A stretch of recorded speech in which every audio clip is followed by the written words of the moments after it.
musulmon kishini o'zini otasini ustidagi haqlardan bittasi chiroyli ism qo'yishlik. Chiroyli ism qo'yishlik kerak, toki ulg'ayganda shu ismini aytib chaqirishganda xijolat bo'lmasin. Qiyomat kunida mana shu ismi bilan chaqiriladi. Shuning uchun ism chiroyli bo'lishligi kerak. Endi shunday bir holatlarni ham kuzatib qolamiz. Kimlargadir taqlid qiladi bu odamlar. Qaysidir bir odamlarni havas qiladida, umuman islomga, dinga to'g'ri kelmaydigan ismlarni ham qo'yib qo'yishadi. Siz bilan biz musulmon ekanmiz, ummati Muhammadlikni da'vosida ekanmiz. Shu ism qo'yishlikda ham shariatning ko'rsatmasiga quloq tutishimiz kerak. Har kim xohlagan atini qo'yishi yo'q. Alhamdulillah, hozir bir oxirgi bir 10 yilda bu yoqda odamlar albatta ism qo'yishlikda bir maslahat so'rayapti kerak. Qanday ism qo'ysam bo'ladi? Avval qo'yvorardi to'g'ri kelgan narsani. O'ylamasdi odamlar. Falonchiga o'xshasa deb tappat atini qo'yib qo'yadi. Uning atida ma'no bormi yo'qmi farqi yo'q. Bilaylikki, bu farzandlarga qo'yiladigan ismning ichida mustahab bo'lgan ama ismlar bor, makruh bo'lgan ismlar bor, harom bo'lgan ismlar bor. Bilamizmi shu narsalarni?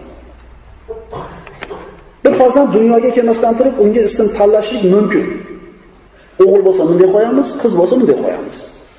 Chunki Alloh taolo Qur'onda aytadi: "Ya Zakariya, inna nubashshiruka bi g'ulamin ismuhu Yahya." Zakariya alayhisalomga hali o'g'li tug'ilmasdan turib Alloh aytadi: "Ey Zakariya, biz senga bir farzand xushxabarini beramizki, uning ismi Yahyodir." Uning ismi Yahyo. Yahyo ismini Alloh taolo o'zi qo'ygan. Demak, mana shundan ma'lum bo'ladiki, hali tug'ilmagan bolaga at talashlik mumkin. Ibrohim alayhisalomning ayoliga Alloh taolo bashorat qilib, "Tabashsharnaha bi Ishaq va min waroi Ishaq Yaqub." Shunda biz farishtalarimiz vositasida u ayolga, Ibrohim alayhisalomning ayoli Soraga Ishoq ismli o'g'il ko'rish haqida va Ishoqdan keyin Yaqub ismli nabira ko'rish haqida xabar berdik. Demak, tug'ilmay turib shu ismni tanlab qo'yishlik mumkin ekan. Endi mustahab ismlar, qaysi ismlar chiroyli hisoblanadi? Payg'ambarimiz sahih hadisda, Imom Muslimning sahihlarida keltirgan aytadilar: "Xoyrul asma'i Abdulloh va Abdurrahman." Ismlarning yaxshisi Abdulloh va Abdurrahman. Bu mutlaq afzal ismlar. Chunki payg'ambarimiz xoslab aytgan shu ikkita ismni. Va umuman Alloh taoloning ismiga bog'langan Abdu bilan boshlanadigan ismlar ham mana shu chiroyli ismlardan hisoblanadi. Abdul Bori, Abdul Qodir, Abdul Malik, Abdul Rahim. Allohning ismiga bog'lanadigan Abdu bilan boshlanadigan ism. Yana bir hadisda inna khayral asma'i ma ubbida va humida. Albatta ismlarning yaxshilari Abdu bilan boshlanadigani va hamd bilan aytiladigani. Ya'ni o'ziga so'zni hamd, Abdullah tushunadi. Endi 3 ta hamd ati bor: Ahmad, Muhammad, Mahmud. Bu uchala ismning o'ziga hamd kalimasidan kelib chiqadi va uchalasi ham payg'ambarimiz sollallohu alayhi vasallamning ismlari. Yana mustahab bo'lgan chiroyli ismlardan tarixda iymon bilan, solih amallar bilan tanilgan kishilar, sahobalar. Abu Bakr, Umar, Usmon, Ali, Zubayr, Xolid va boshqa ulug' sahobalarning ismlari. Bu ham chiroyli sanaladigan ismlardir.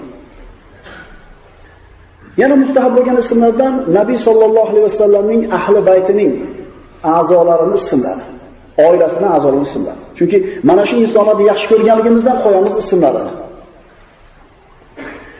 Yana mustahab bo'lgan chiroyli ismlardan bu anbiyolarning atlari. Ibrohim, Ismoil, Zakariya, Solih, Yahyo va boshqalar. Odamlarga hayronsan. Ism qo'yayotganda ma'nosi bilan ishi yo'q. Faqat shu ismni aytganda quloqqa jaranglab, jozibador bo'lib eshitsa va boshqa birov bo'lmasa. Domla hech kim yo'q, aqob bering deb keladi. Nima deysan? Nima deysan? Maqsad nima? Desa shu ajralib tursin. Hech kimda bo'lmasin bunaqa. Masalan, Shohsanam deb, Gulsanam deydi, Maftuna deydi, Setora deydi. Shu aqni qo'yayotganlar shu ismlarning ma'nosini tushunamikin? Yo faqat shu jaranglab chiqsa bo'ldimi? Musulmon odam bo'ladigan bo'lsa, o'ylanishligi kerak bu ismning orqasida nima bor. Bu so'z, bu ism nimani anglatadi? Shuning uchun ism qo'yayotganda o'ylabroq qo'yaylik, chunki biz musulmonmiz. Endi harom bo'lgan ismlar ham bor. Mumkin bo'lmagan ismlar ham bor. Qala Nabiy sallallohu alayhi vasallam: "Inna ahna ism indallohi subhanahu va ta'ala rajulun tusamma bi shahanshah, ay malikil amlak." Alloh taolo nazdida eng yomon ism bir kishini shahanshoh deb nomlanishi. Shahanshoh degani podshohlar podshohi degani. Bu mumkin emas, bu harom bo'lgan. Xuddi shunga o'xshagandek, kofirlarning ismini qo'yishlik ham musulmon odamga mumkin emas. Biror sportchini havas qilib o'sha natini qo'yib qo'ygan. yoki qavatda bir serialda biror atni eshitib chiroyli o'tirib qolgan qulog'iga shart qo'yib qo'ygan. Bu otalar sizlarni chiroyli ism qo'yishinglar farzandinglarni sizlar ustinglardagi haqqi, sizlar xohlaganinglarni qila olmaysizlar. Agar musulmon bo'lsanglar. Shariatga to'g'ri keladimi, kelmaydimi? So'raymiz, keyin bu ismni qo'yamiz. Makruh ismlardan qaysilar desa, shu ismi bilan masxara bo'lishlikka sabab bo'ladi. Shu ismini aytib turib odamlar ustidan kuladi. Mana shu ism makruh hisoblanadi.